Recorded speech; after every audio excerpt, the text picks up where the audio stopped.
Welcome back to the Spotlight, where we highlight veteran voices. I'm your host, Nicole Pogue, Executive Director here at Azura Veterans Coalition, and we are live here in the Defender's Den Wellness Lounge and Venue in Mesa, Arizona. And today we have a very special guest, a proponent of veteran engagement in the community, and he likes to talk a lot of smack. So we've already been having a pre-show discussion, livening up the senses and getting ready to have the big talk that we're all waiting for. First, I'd like to give a shout out to our sponsor here at Black Rifle Coffee Company in Phoenix. Thank you for the large donation and hope to see you on Memorial Day this Monday, where they're having a big event, and Home of Record Project will also be there. I'm going to show up and we're going to do a dig and hopefully share some of the caffeine rituals that we're all so kin to. Anyway, he's jacked up, I'm jacked up. We are ready to go. We are live in the comments. If you want to talk to us, we will be answering questions here if you want to join us in the conversation. So let's get right into it and let's talk. Gonzalez, Marine. All day long, baby. All day long, always a Marine, Yep, right? Semper Fi. Okay. That's what it's about. Hoo-yah, hoo-ah, whatever. No, that nonsense. That's army crap. Okay, how do you go? Hoorah. Hoorah. Yeah. Okay. Why did you join the Marines? You need to watch more Major Payne. That's what you need to do. Oh, man, I am a fan of the Wayans for sure. I love those guys. That's a funny movie. Yeah. That's a damn good movie. So. Okay, anyways, maybe we'll play that in the lounge. Okay. Why'd you join the Marines? Why did I join the Marine Corps? Actually, I joined the Marine Corps because of my buddy Juan, that I'd known forever and stuff. We went in on the buddy system. So he shipped out 6 months before I did. He gave me all the intel about boot camp. So when I went to boot camp, it was a piece of cake. I knew what to expect, how you were going to get treated, and everything else. So Marine boot camp was a piece of cake? Boot camp was, to me, boot camp was funny. It was easy, just because to me I had Chris Tucker, Martin Lawrence, and Richard Pryor as my drill instructors and stuff. And one of them, his name was Sergeant Williams. He had buck teeth and he talked like Bugs Bunny. Oh. And his cuss word was freaking doggone. So, and every time he said that, I couldn't help but to laugh. And when I laughed, I wound up doing diamonds for it. Oh yeah.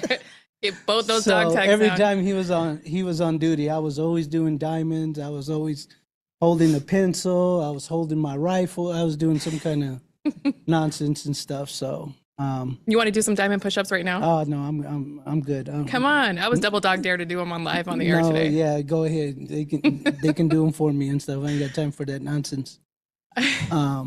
Yeah, but what'd you do when you came out of boot camp? Did you go to theater? What happened? No, what was your I served 87, 91, so I was in the Cold War era. So Ronald Reagan was my commander in chief, so there was nothing going on really. I did get to go. My first duty station was Camp Johnson, North Carolina, and then let's see, went to Turkey. I went to Egypt.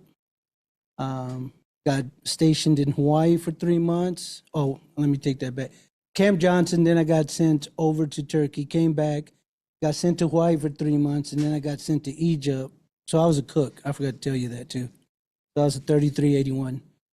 But I was always attached to grunt units. And we always volunteered to go for any deployments, because at the time, I was married at the time. So any operations or anything came up, just to get out of the chow hall, let's go. We ain't going to war, so it's a free vacation, and so we thought, but it was pretty cool. Got to see other countries and stuff like that. Then got to go on Westpac in '89, and I had just gotten married when I went on Westpac, so I pretty much spent my whole 6 months on ship, just because I had just got married and my son had just barely been born.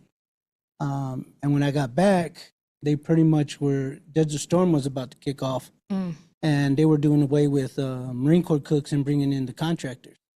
So they told me if I wanted to stay in, I had to do a lateral move. So I wanted to go into IT, and like a dummy, I listened to my ex-wife, because she says, if you get deployed again, I'm taking off with your kids. And I'm like, the hell you are, so I got out instead, but But when I got out, I went to go work for my master sergeant's wife. She owned, and this is in California, in San Diego. She owned a bunch of Carol's restaurants. So she had me start out as an assistant manager there. And pretty much I spent the next 20, 25 years in the restaurant business. Everybody from Claim Jumper to Panda Express. And I did that for 6, 8 years until I moved to San Antonio. And I started my own restaurant out there with what I sold my condo in Carlsbad for. Bought me a little ranch, bought me a 5-bedroom house, like 2.5 acres. I still had money left over, and that's how I started my restaurant and stuff. I did that for like 8 years till I got divorced. After I got divorced, I'm like, I'm gonna go be a bum on the beach after I got divorced. You know, I had a bunch of money in my pocket. I had my Tahoe and my motorcycle. And I stopped here in Mesa with a buddy of mine that was in the Marine Corps. And pretty much got here like Thursday, Friday, something like that. Spent the weekend barbecuing with him and his wife. Sunday night, start packing up my trash. I'm about to head to San Diego, take 6 months off, be a bum on the, you know. And my buddy's like, gives me a piece of paper. He goes, I need you here at 9 o'clock tomorrow morning.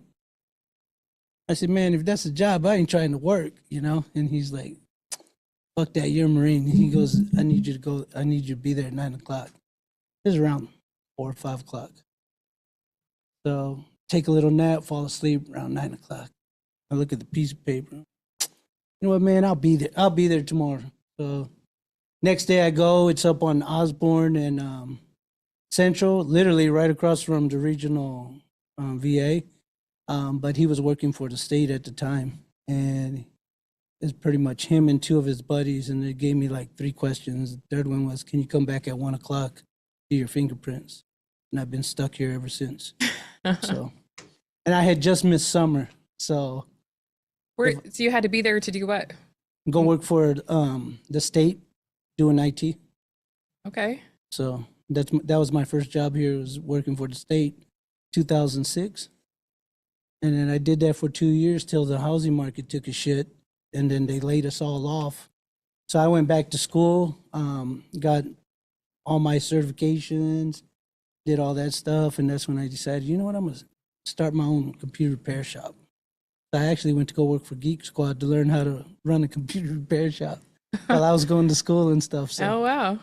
yep. And I did that for like 10 years, and then I went through a couple struggles, and you know, 7 years ago now, I started Valor's, you know, man, it's been a blessing. I mean, if you'd have told me 7 years ago where I'm at now, when we first started, I had no clue what the fuck I was doing, you know, and that's only because I went up on, I went to go visit my daughter in San Antonio, and while I was out there, my ex-wife hurt herself. So I wound up staying a little extra, like almost 2.5 months, more than I should have. And I came back, and because she's an RN, so she was helping one of her nurses with one of her patients, and one of her patients, you know, a big dude like myself, fell on her and messed up her back. Mm. So she wanted to be in bedridden for a couple months and stuff. So I went to go take care of my son, take him to school, do the dad thing and all that stuff. And when I came back, all my shit was gone. So like literally, it was an inside job. It was the people that were next to me. I wouldn't want to say, because there was no forced entry. The cameras were cut. The insurance wouldn't cover it. You know, so literally 65 grand in the hole. I owed my customers their laptop, cell phones, computers, and all that stuff. And then I owed my vendors, you know, my inventory. So I had a couple cell phones, laptops, computers, all that kind of stuff, you know. So that was Thursday.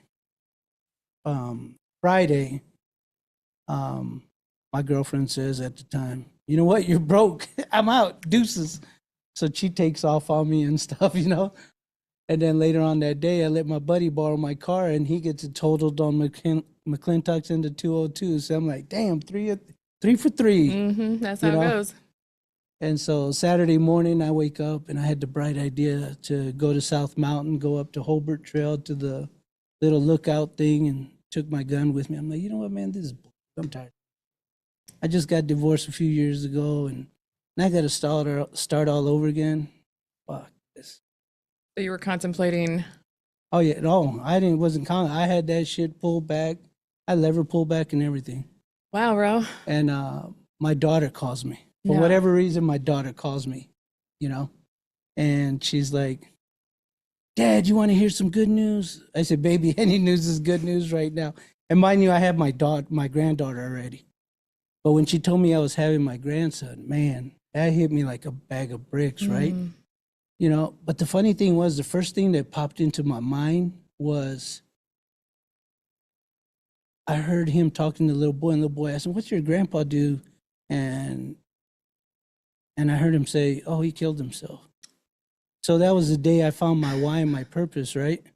You know, my why is to leave a legacy for my grandson.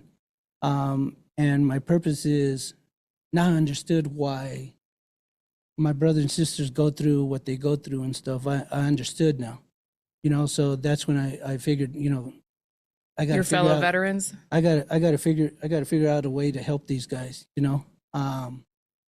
So I started volunteering in the veteran community.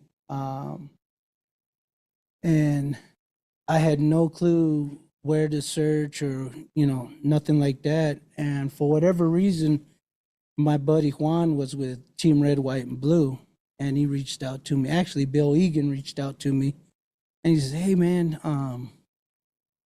you know, you want to come and hang out with a bunch of vets?" And I guess, yeah, that sounds cool. I had never done that before, you know. So this is my first time, you know, getting involved with the veteran community and stuff. And I actually volunteered for Ironman, so I was actually a catcher. So I was catching the people that were crossing the finish line. And man, that, if you've never volunteered at Ironman, that's probably the most impactful, motivational spot to volunteer at. Because you see people that are 20, 30 years old crossing that line, and then you got these 70, 80-year-olds crossing that line.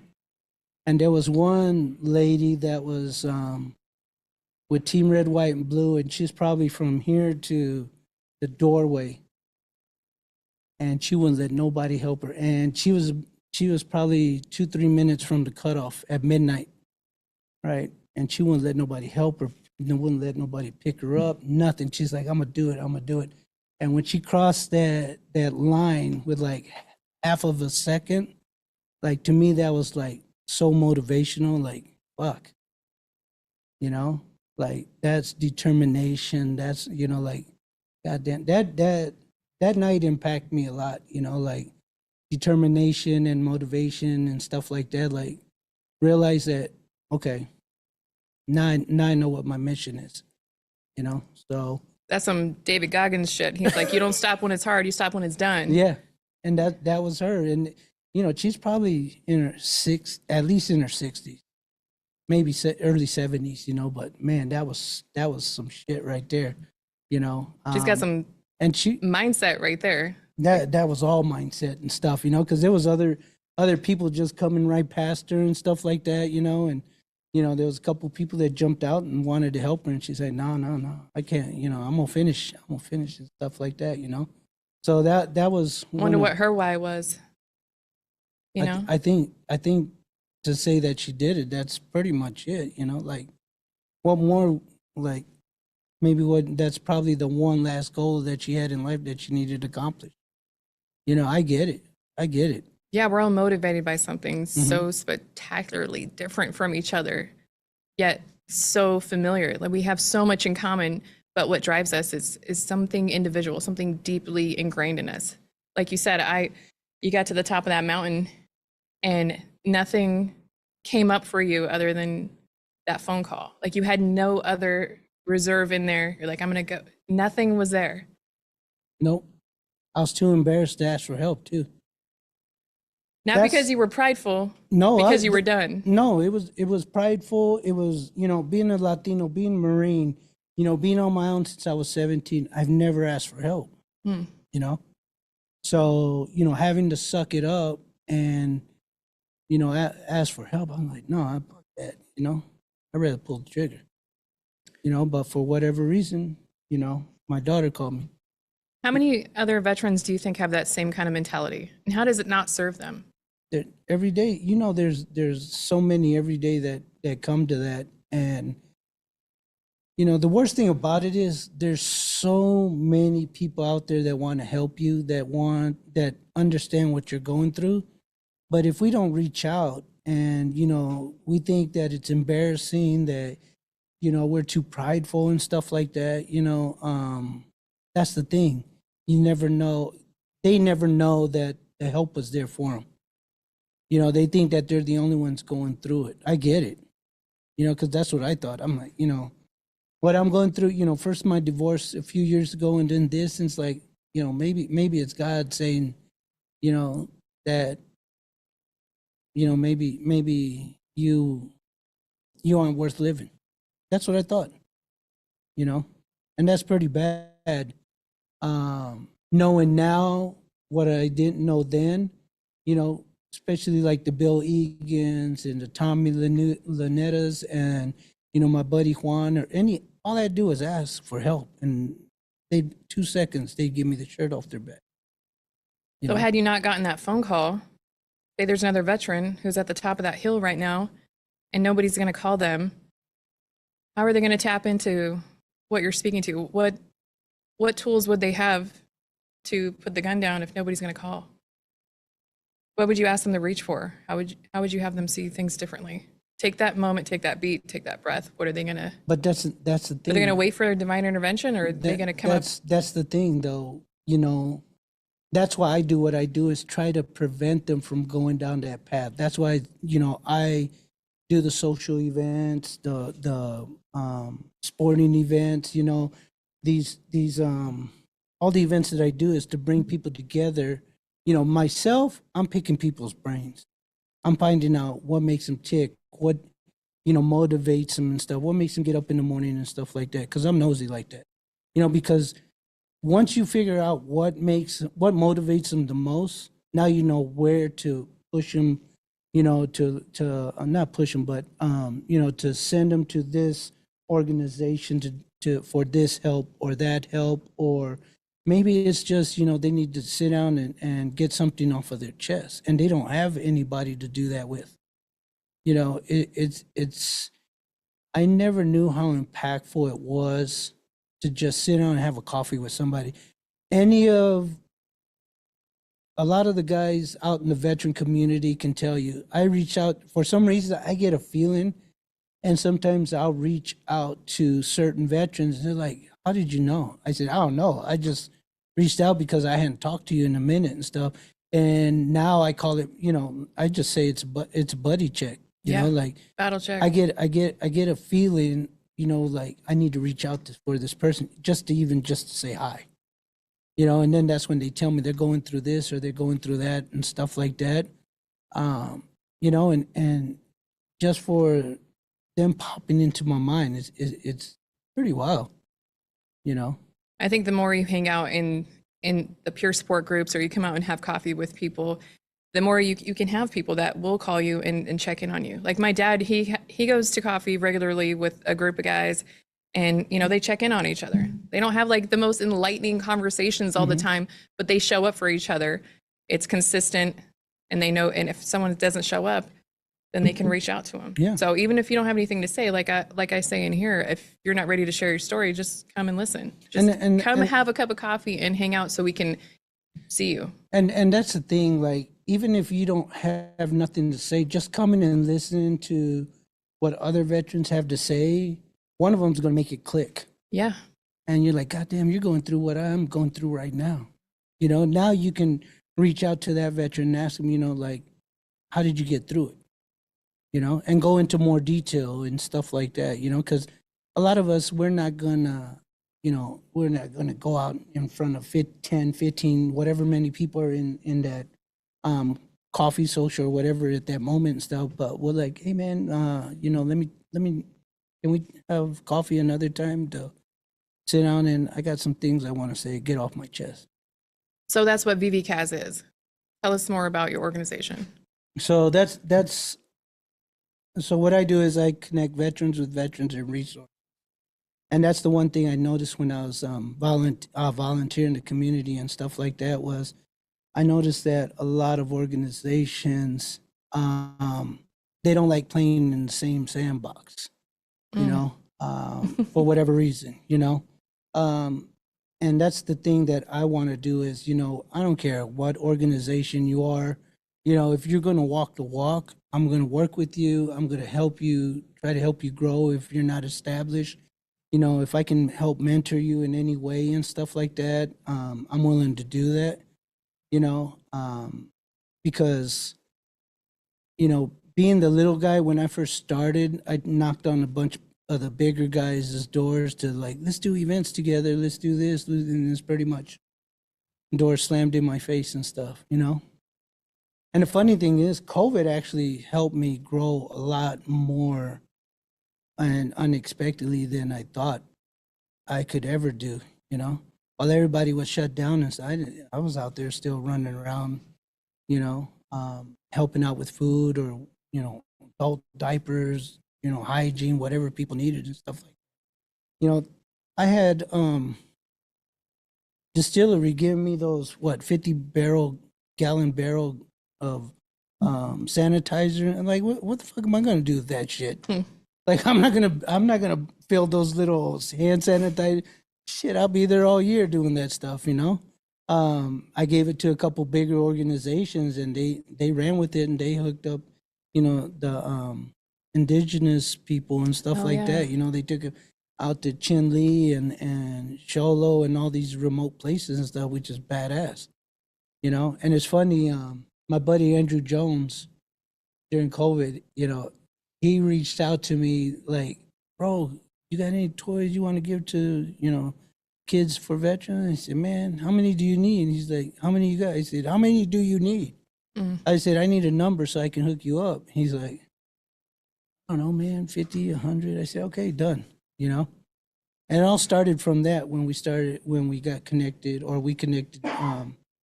It grew up into something bigger and stuff later on. But, it all started from just asking for toys for indigenous kids and stuff, and that's how we got started with during COVID. It's crazy. And now, like you said, a lot of them don't want to play in the same sandbox. You're bringing Coffee Connections, you're bringing all the organizations together. We've held it twice here in the lounge, and I've been to a couple of your other connections. And the response is pretty big, do you think? You're getting good feedback from it? Do you think it's helpful? Yeah, and that's the one thing I started doing was, passing out a little card to get feedback on, have you actually reached out to one of the other organizations that's here? Because a lot of times we think we know what organization, even as, directors and leaders of certain organizations, stuff like that, we think we know what other organizations do, but we don't, and that's why I like giving the organization that hosts the opportunity to showcase what they have and stuff. That way, oh, wow, you do this, not just this, because I notice a lot of veterans want to start their own nonprofits and stuff like that. And I'm like, they don't need to reinvent the wheel. There's plenty of organizations you can join forces with and help out and stuff like that, But a lot of them want to be the big chief, want to be the big kahuna and stuff like that. And it doesn't need to be about that. It's about impacting the veteran community, making a difference and stuff like that, There are 500,000 veterans in this state. And that's without the snowbirds. Wait until the snowbirds get here and it goes up even more. A little over 400 veteran organizations. So there's more than enough people to help go around. And collaboration is key to make sure that everyone's getting everything that they deserve. And that's the thing, how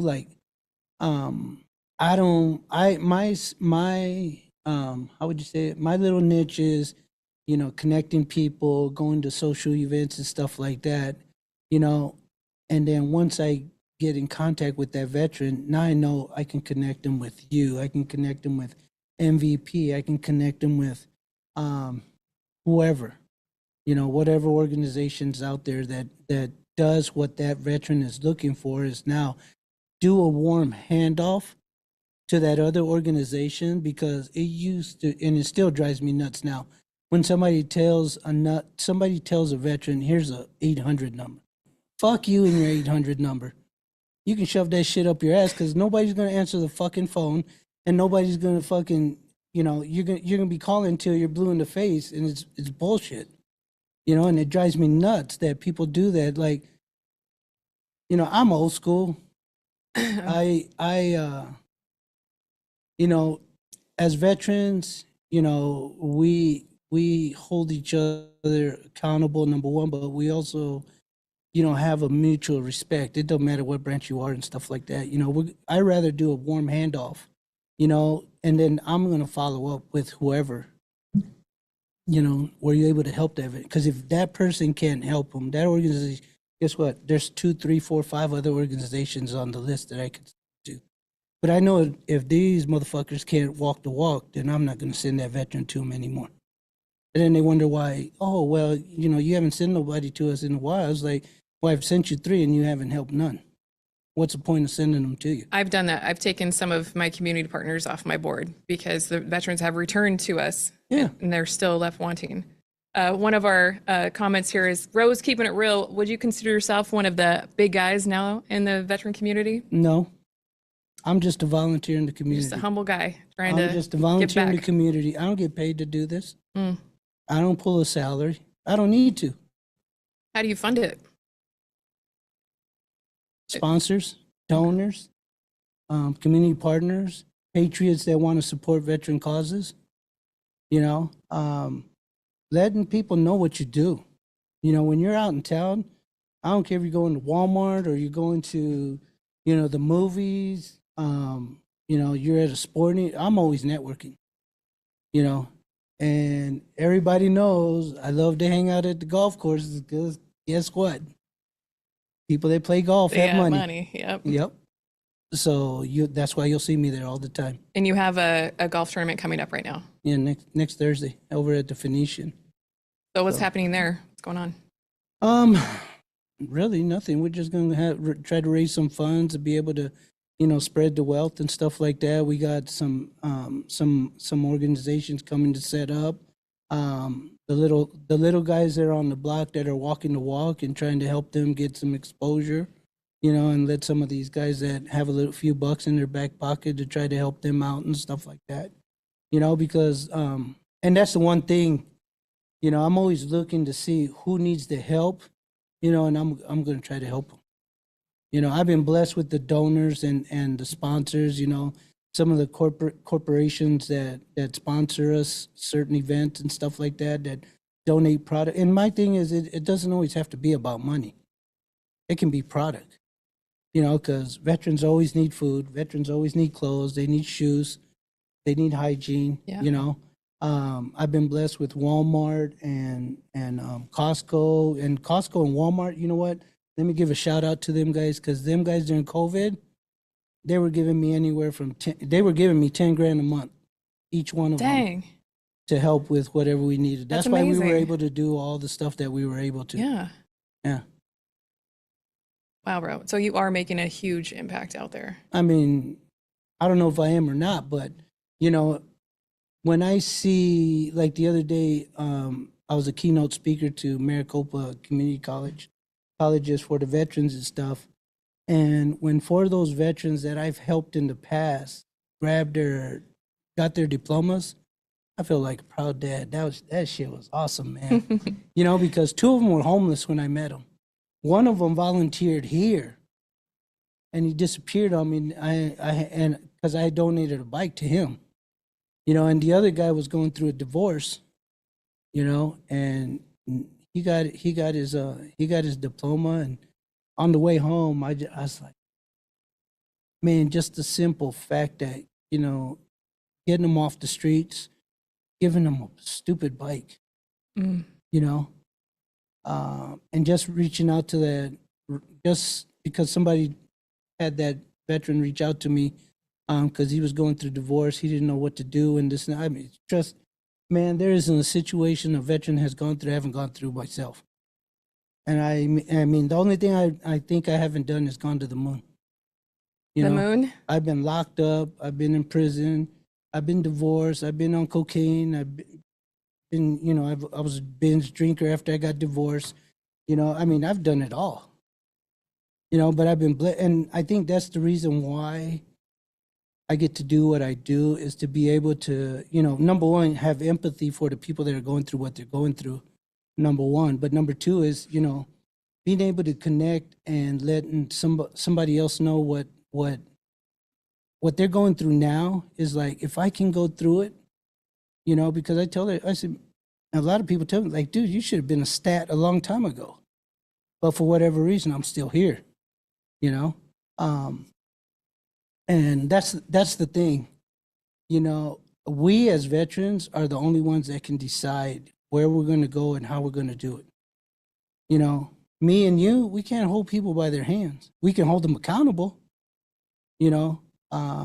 You know, some of these guys, when you tell them, you know, I need to see your financials and this and that and stuff, you know, to see what's going on, boy, they get offended. Like, you know, you done took their groceries. I'm like, dude, I'm trying to help you solve a problem.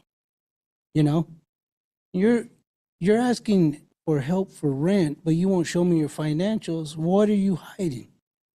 You know, are you pulling out, you know, because sometimes you'll see cash pull out $1,000, $500. Well, what the fuck did you use that for? You know, drugs, casino, you know? How am I supposed to help you if you don't want to? Because that's probably what, 70, 80% of the people that come through is, you know, something financial. Yeah. More than anything. They don't have the financial literacy to stay consistent. And that's part of the problem too, you know, like a lot of these guys go in for 4 years, you know, they have a place to stay on base. They have a chow hall to eat at. So a lot of them don't know how to manage their money. They don't know how to, that's when they should be saving money is, you know, when when you're living rent free and you don't have to pay for chow, dude, you should be walking out the military with a few bucks, you know, but what happens? You get out, you're broke as shit. You have no money saved up. You know, you need help getting an apartment because you're broke. You know, like it all starts then. So, you know, transitioning out, that should be mandatory as these guys walk out with, you know, at least $5,000 in their pocket to be able to put a deposit on an apartment. You know, I mean, fuck, apartments are expensive as shit now. Probably need $10,000 now.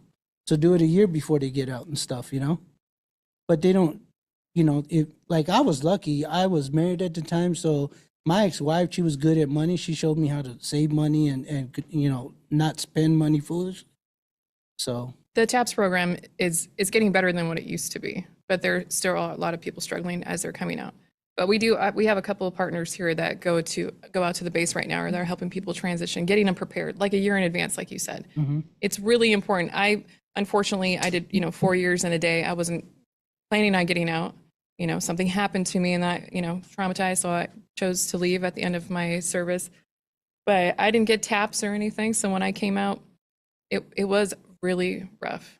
I didn't know what I was going to do. Thank God I went into like the trades and started accumulating some money, but I also had no awareness of myself dealing and coping with whatever was coming up for me, post-traumatic stress and childhood trauma and, you know, drugs and alcohol and anger issues and not understanding, you know, anything below the neck.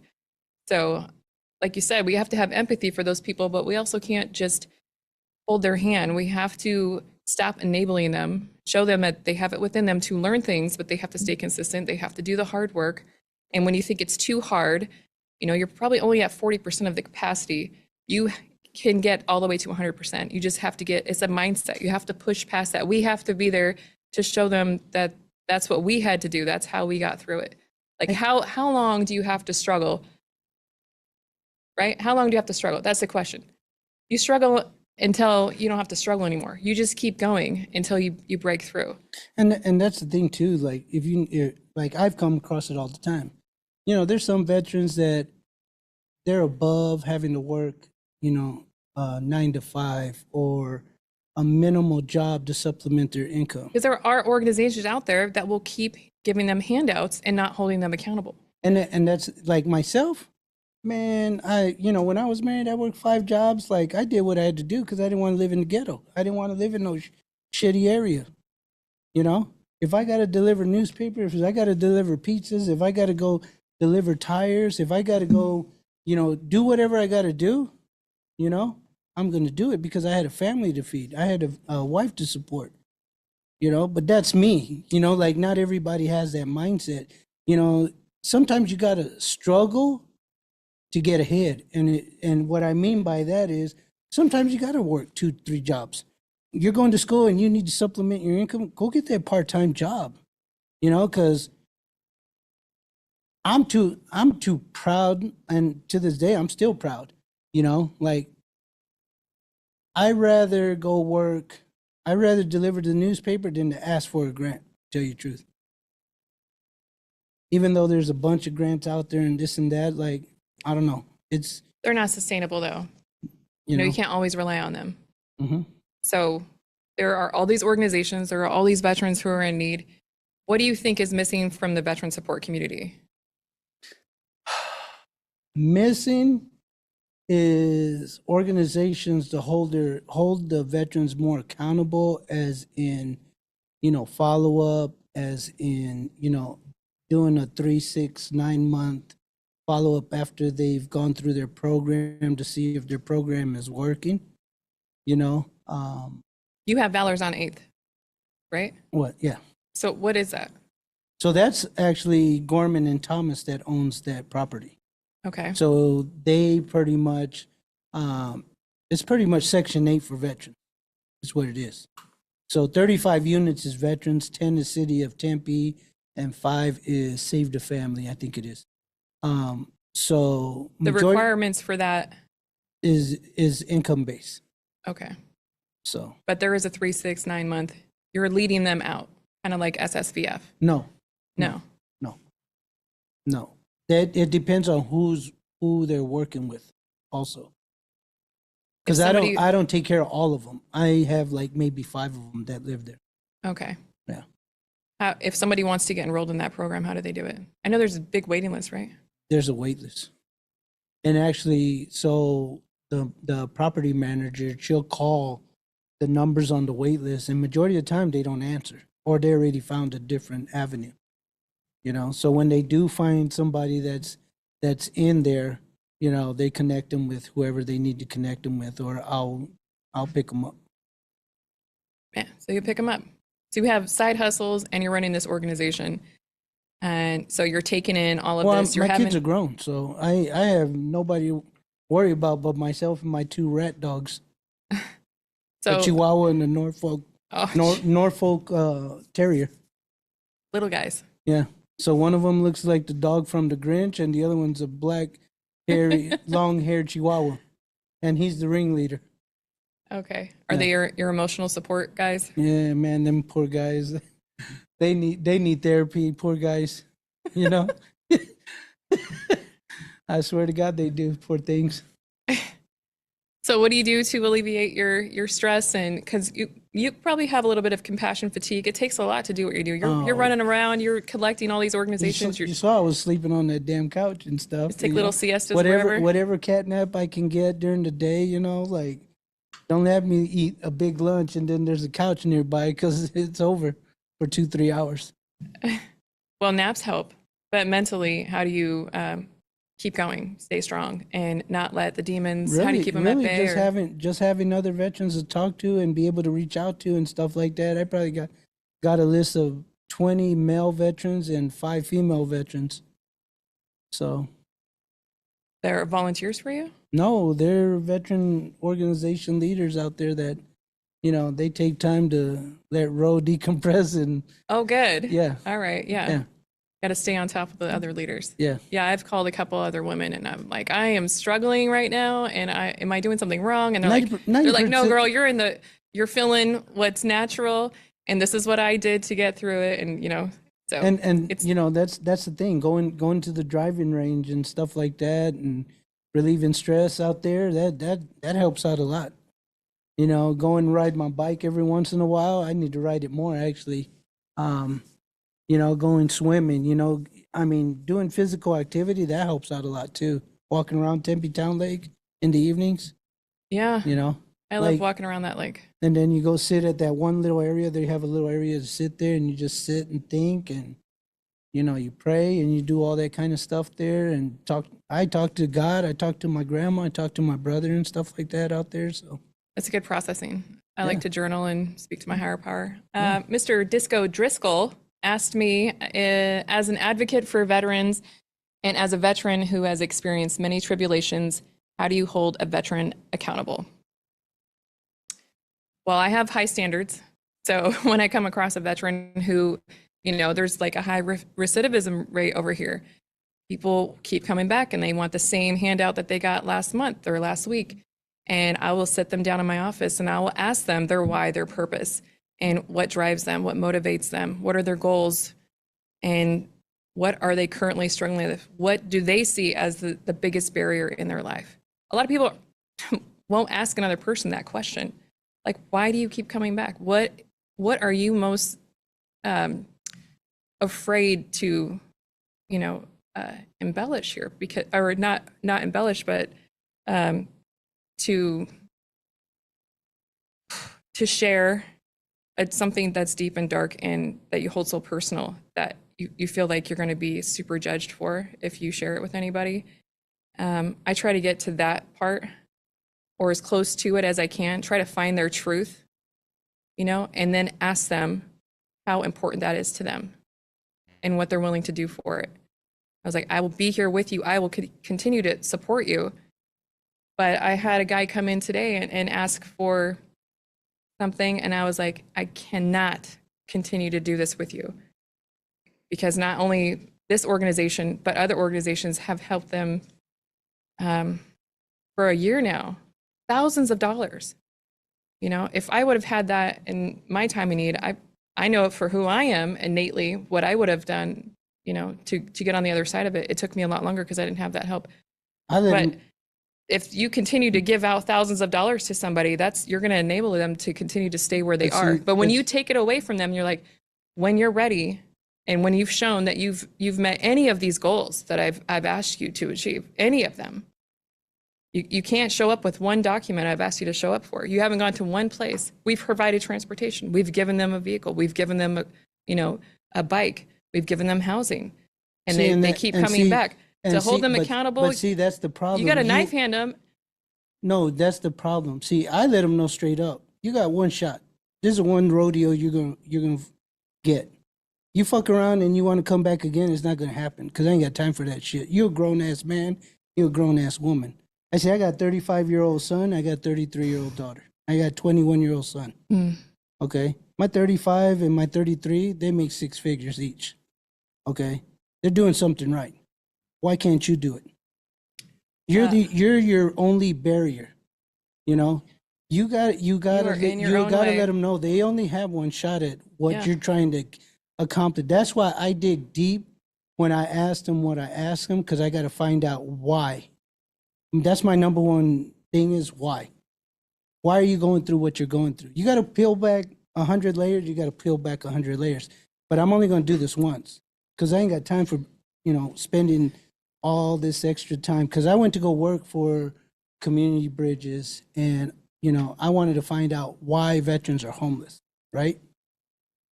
So while I was out there running the streets and doing this and doing that, so 33% of veterans, to me, the way I was calculating is 33% it's a temporary setback. So really all they need is a hand up, not a handout. Yeah. So you find them a job, you help them with they're struggling, they're going through, they're going to be fine, right? It was just a temporary setback. Then you got the other 33% that they're 100% disabled. They just want to fuck around and do drugs and drink and do all that nonsense. You know what, dude? When you're ready to get off the street, because the VA ain't going to help, nobody's going to help them because they're, self-resolve, right? Because they have the money. They get $3,500, $4,000 a month. There's no reason why you can't afford an apartment. So when you're ready to get off the street, when you're serious about getting off the street, I will help you get off the street. And then you got the other 33% that, you know, they're dependent on drugs. There's something mentally wrong with them. You know, something's going on with them that they need more professional help. And then that's when you push those guys too. Yeah, we have to find what their most basic needs are. We can fulfill their most basic needs. We can help them with that. And then we can help them get into school. We can help them get into treatment. We can see them through. We can help their family. We can get the assistance that they need. And then when they come back and they're not propelling forward with that, you really have to sit down and ask them what the hell's going on. Because if I can do it, if you can do it, if other guests have been on the show, have said the same story, they've walked the same walk and they've overcome it. They've struggled well and they're moving on with their lives.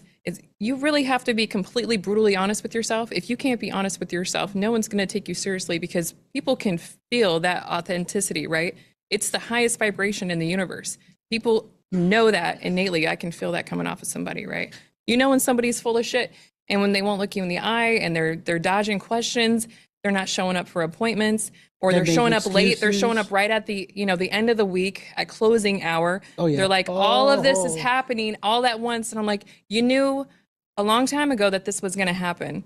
And the only person that can save you is yourself. Nobody's going to come out there and just grab you and save your life. Well, see, that's the thing though. When somebody helps them so many times, that's what they get used to, right? We have to stop doing that. And I must profess, I did sit around and wait for people to come save me until I was there with a weapon and I was looking at my door and I was like, nobody's going to come through that door and put this thing down. Mm-hmm. And I had to ask myself, what am I willing to do? I know I had to look myself in the mirror. I literally talked to myself in the mirror and called myself out. Like, what the fuck am I doing? You know? And I cried and I, yelled at myself and I did a bunch of shit in front of the mirror. You know, and I might be crazy. I probably am. I got TBI and all that shit. But, the thing was, I had to hold myself accountable, number one, first and foremost. And a lot of these veterans need to hold themselves accountable before, they start reaching out to all these other people. Because a lot of times they can do it themselves. And it's okay to say, I don't know. And that's probably the biggest feat right there. And that's one thing that I'd rather have somebody come to me and say, I don't know, than to keep coming back just because they can. Mm. That's the one thing I don't want, is for them to come back because they can. So, and like you said earlier, the golden ticket is the spouses. If they have spouses, the veteran can bullshit you all they want. Go to the wife, go to the husband, and ask them. You're going to get the real story. That's when you go ahead and you have all the cards in your head now. Now you ask them the question. Now you want to hear what his or her answer is. And then that's when you call them out on their bullshit. That's what's up. And Mr. Disco Driscoll said, amen. Roe deserves a box of crayons for that response. All right, Maureen, we have some edible crayons for you. They better be edible ones too, not no bullshit. Oh my gosh. I like edibles. They help with the back flavored, things. intoxicating ones. Okay.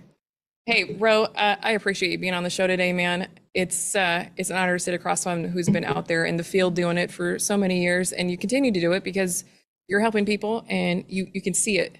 You're bringing around you've helped me a lot. You've been mentoring me a little bit and show me where to go and how to get funding, and bringing in organizations into the lounge so that you can give awareness to my group as well as all the other groups. And I've met a lot of great people through your connections. And thanks for the golf clubs. I'm gonna get out there and see what I can do. That's tomorrow night. Don't forget. Oh yeah, we got before I forget. Yeah, plug it. Driving range tomorrow, Dobson Ranch, 6 to 8. You want to come and knock off the rust, or you just want to show off and bomb it 350, 400 yards? Come on out. We'll be out there from 6 to 8. So I'll be looking forward to seeing whoever shows up.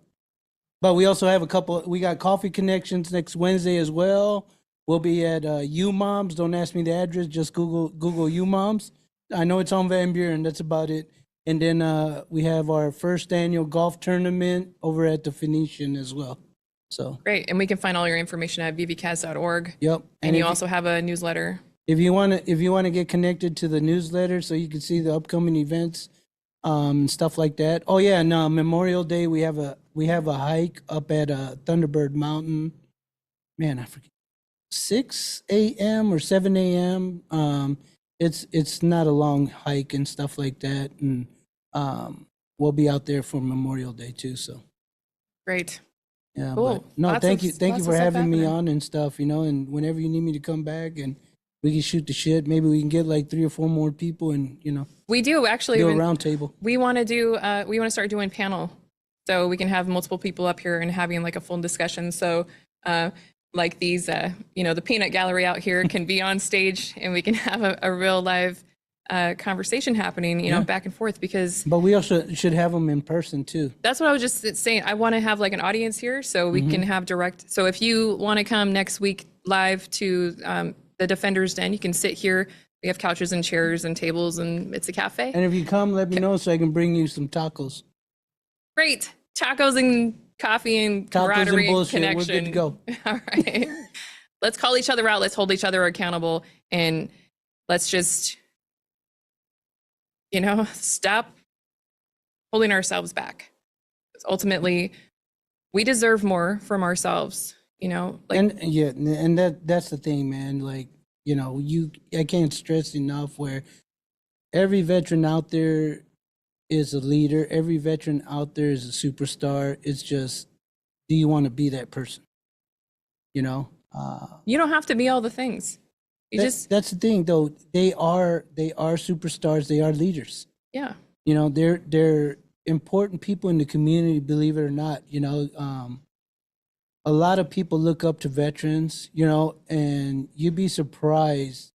Like, I don't know about you guys, but I know when, I walk around with my Marine logo or, out in town and stuff like that, they're like, thank you for your service and this and that. And a lot of people, jokingly, they'll say,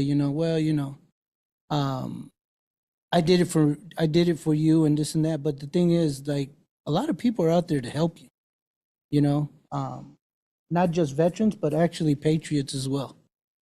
So even if you don't want to, 100%. if you don't know who to reach out to, guess what? Reach out to your neighbor, talk to him. If you have something more drastically, then yeah, reach out to somebody that, can get you connected with the resource. I said, let's go. Sign me up, bro. Who's that? And I don't know, P Fits.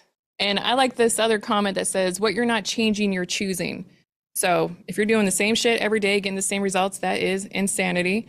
So, and you choose that every day. Every morning you have a choice to continue on this painful path, or you can choose another direction. It might be hard, but you're going to get a reward from it. So, and just it's like, your choice. Just like that, Jack B says, everybody has a purpose. We just got to figure out what it is. Yeah, and if you don't know what that is, let's come in here and let's talk about it, and let's try something new. Let's go golfing, let's go hiking, let's just have whatever. Yep. But let's just lay it out on the table and be real, honest, open, vulnerable, because that's the only way we're going to be able to change. Yep. And you can do it, and you're worth it. And there's enough support around here to help you. You can find whoever fits your narrative in your head, whatever is going to help you the most. You don't have to talk to either one of us. There are plenty of other organizations that will, dial right into your specific needs and talk the way you want to be spoken to and what have you. So it's there. It's all there. So if you are struggling with anything right now, please be aware that there is a veteran crisis line that is available to you 24/7. Dial 988, then press option 1, or reach out to a friend, come to a peer support group, or go for a walk. Take a breath. Don't wait for a call. You have it within you to save yourself, to recalibrate and rise. We're here for you. Thank you for tuning in today. Hope to see you in the Defender's Den Monday through Friday, 8 to 4, where we highlight veteran voices every Wednesday live here. Come down, hang out in the studio, and see what we're all about. I appreciate coming on the show today, Maureen, and I look forward to golfing with you tomorrow in the next Coffee Connection. You got it. All right. I'm going to hold her accountable too, guys, girls. I got this. See you next week.